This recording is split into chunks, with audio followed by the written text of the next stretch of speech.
Bonjour, Rog fans. Today we're asking a very poignant question which has been prominent in the mind of the Rog. Why are there so many fat people?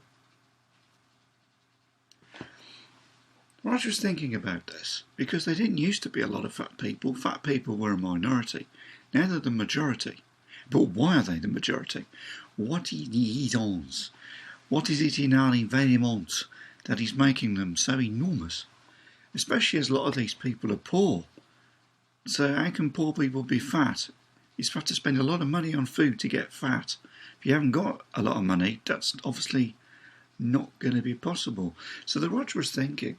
Now the Rog cast the mind process back to a previous video that I did based on the facts of what is put into the drinking water in the United Kingdom, a vast majority of it, because it's largely recycled sewage water, which of course you wouldn't willingly drink, would you? But we don't have a choice.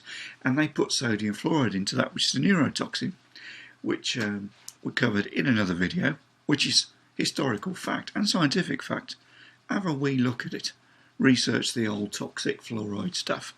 So I was thinking, is it a combination of elements that's making people so fat?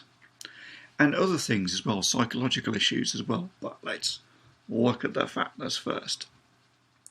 So the Rog postulates this. That's today's word. First of all, things like sodium fluoride and aspartame in the water. Aspartame's not in the water. It's in the fizzy drinks. To correct myself there.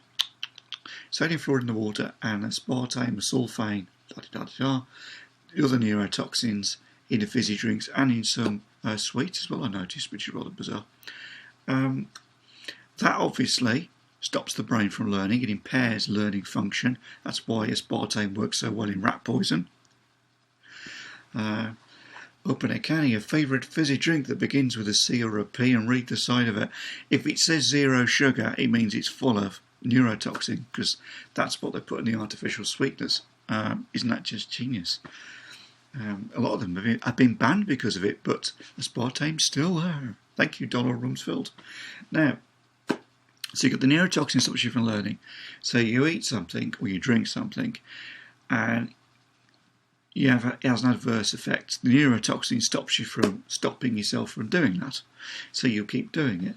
But that's not necessarily going to make you fat. And I thought, well, if we think about the huge amount of artificial sugar that there is in processed food, which isn't good for the body at all, and is extremely hard to digest, and because it's hard to digest, because hence the term, the longer the shelf life, the shorter the human life, where's the body going to store it? All this stuff it can't process, especially as processing food uses energy from the body. So what does it do? It shoves it as fat. That's one reason, potentially. All the poisons in the food, body sticks it as fat, and the person, because the neurotoxin, doesn't actually learn that what they're doing is self-destructive, so they just keep repeating it, and then the body's overloaded with work. It can't process these super sugars, they take months to degrade. So what does it do? It shoves more fat. And then I thought about another thing which is quite interesting. Lights. Ba-ba! It wasn't so long ago that the fascist state of Europe decided that we couldn't use the standard fluorescent tubes and lights and stuff and the old school bulbs, because they said that they were environmentally unfriendly, which of course is utter shash, because they contain an inert gas that isn't poisonous. So that's not true. So they gave us instead these completely useless energy-saving bulbs that produce significantly less light output than a standard bulb. Significantly less. And the deception was, you'll save money. Well, a standard old school light bulb hardly costs you £100 a week to run it, does it? I mean, poor people all over the world have had those bulbs for 40, 50 years. So it clearly isn't expensive. So that was another lie. But I was thinking about this. Because they produce such a low amount of light, does that also aid to us, people in general, being fatter? Because we work better in brightly lit conditions.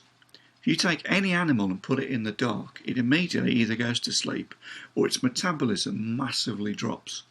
Now, is the reduced light output that we are forced to have in our homes now reducing our metabolism because the body thinks, oh, it must be nearly bedtime? So it naturally slows down its rhythms and processes to prepare to get to sleep. Now, if you combine that dropping of the metabolism with the consumption of toxic processed waste, with the added benefit of neurotoxin, could that be why we have a society ever more so of people who are fat, listless, unimaginative and compliant?